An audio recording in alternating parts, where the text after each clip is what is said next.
டேய், உன் அண்ணனை விட்டா உனக்கு அக்கறையாருன்னு சொல்ல மாட்டான்டா. சொல்ல மாட்டான்.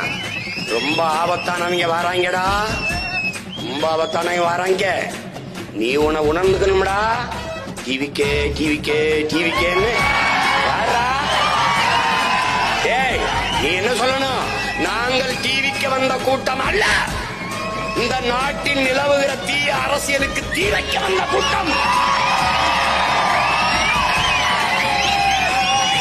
நாங்கள் தளபதி தளபதி தளபதி என்று கத்த வந்த கூட்டம் அல்ல, இந்த நாட்டு மக்களின் தலைவிதியை மாற்ற வந்த கூட்டம். நாங்கள் தற்குறி கூட்டம் அல்ல, தத்துவ கூட்டம்.